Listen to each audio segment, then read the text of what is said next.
9Grainsకి స్వాగతం. వంకాయలతో variety snacks చేసుకుందాం. ఈ వంకాయల స్నాక్స్ మీరు కూడా చేసి టేస్ట్ చూసి మీకు నచ్చినట్లయితే లైక్ చేయండి, షేర్ చేయండి, కామెంట్ చేయండి.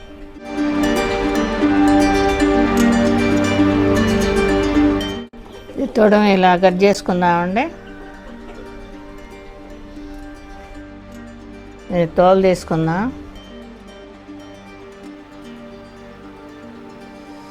ఇలా మొత్తం తీసుకోవాలండి. ఇది కట్ చేసుకుందాం. ఇప్పుడు ఇలా కట్ చేసుకోవాలండి.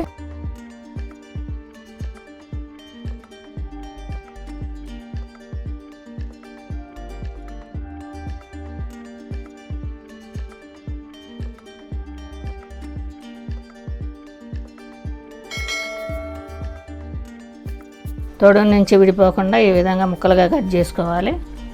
ఇలా సన్నగా కట్ చేసుకోవాలి.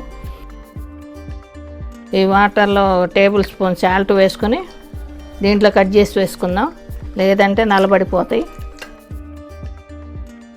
ఇలా ఉంచుకుందాం. 4 గుడ్లు పగలగొట్టి వేసుకుందాం అండి.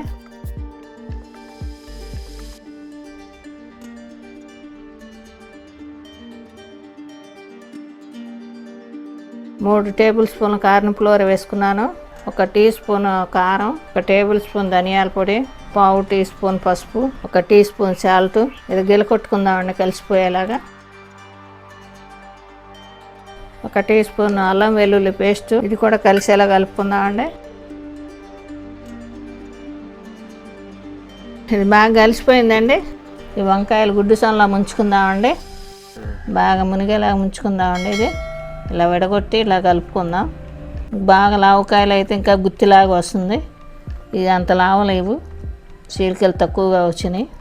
ఇది బ్రెడ్ పొడిలో ముంచుకుందాం. ఇప్పుడు బ్రెడ్ పొడి ప్యాకెట్ అమ్ముతారండి, లేదంటే బ్రెడ్ తీసుకుని పై పొర తీసేసి బ్రౌన్ కలర్లో ఉన్న పొర తీసేసి ఈ విధంగా మిక్సీ వేసుకోవచ్చు. నేను 2 బన్నులు మిక్సీ వేసుకున్నాను. ఇలా అద్దుకోవాలండి మొత్తం కలిసేలాగా. అన్నీ ఇలా చేసుకుందాం. స్టవ్ ముట్టించి పాను పెట్టుకున్నా అండి. డీప్ ఫ్రై సరిపడి ఆయిల్ పోసుకున్నాను. ఆయిల్ కాగిందేమో చూసుకుందాం. ఆయిల్ కాగిందండి. వంకాయ వేసేసుకుందాం.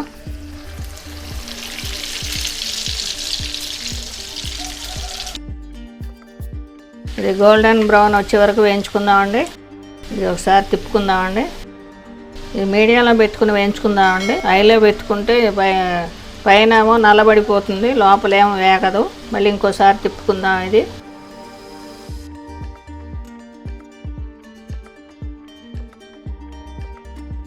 తీసేసుకుందామండి. ఇది వేగిపోయింది.